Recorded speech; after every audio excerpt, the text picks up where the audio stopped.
Donc D'accord. hier après-midi, nous sommes intervenus suite à un appel radio sur le fait qu'une trentaine de jeunes défonçaient la porte arrière du bus avec des battes de baseball.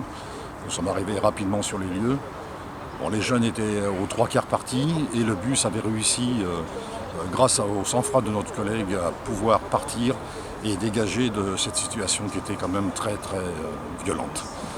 Donc nous sommes intervenus auprès de notre conducteur, nous l'avons assisté et assisté aussi les clients qui avaient été témoins de cette scène hors norme sur Angoulême. C'était impossible à voir, ça. C'était avec des sabres, avec des battes de baseball.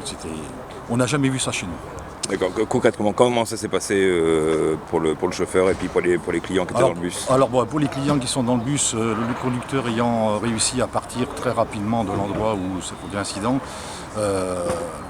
les clients se sont arrêtés un peu plus loin à l'arrêt Hortensia et ont pu rentrer chez eux.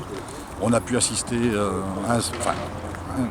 aider nos clients, deux, trois jeunes qui étaient justement au niveau de la porte arrière, qui ont eu très peur. Ils pleuraient, donc on les a aidés un petit peu à se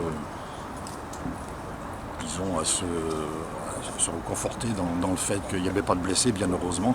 Puis nous avons rejoint très vite notre conducteur, qu'on a remplacé en ligne, qu'on a ramené au dépôt de façon à ce qu'il puisse être tranquille. Et vraiment, il était très choqué lui aussi.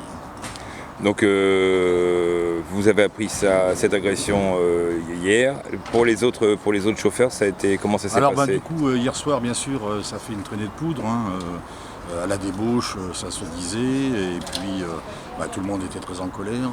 Et ce matin, certaines personnes ont décidé d'exercer leur droit de retrait, et ce qui est tout à fait normal d'ailleurs. Et voilà, tout le monde a suivi. Et donc maintenant, aujourd'hui, plus aucun bus roule. Aujourd'hui, là, il y a une réunion en ce moment avec le CHSCT et les responsables syndicaux. Et nous espérons alerter nos responsables de la ville, le préfet, la police, enfin tout ça, sur ces rassemblements qui se font dans ces quartiers de plus en plus nombreux. On voit des jeunes, une cinquantaine de personnes, rester en statique, nous insulter en passage. D'ailleurs, nous, on s'est fait caillasser avec la voiture hier en plus à Bassaux, ce qui devient de plus en plus inadmissible.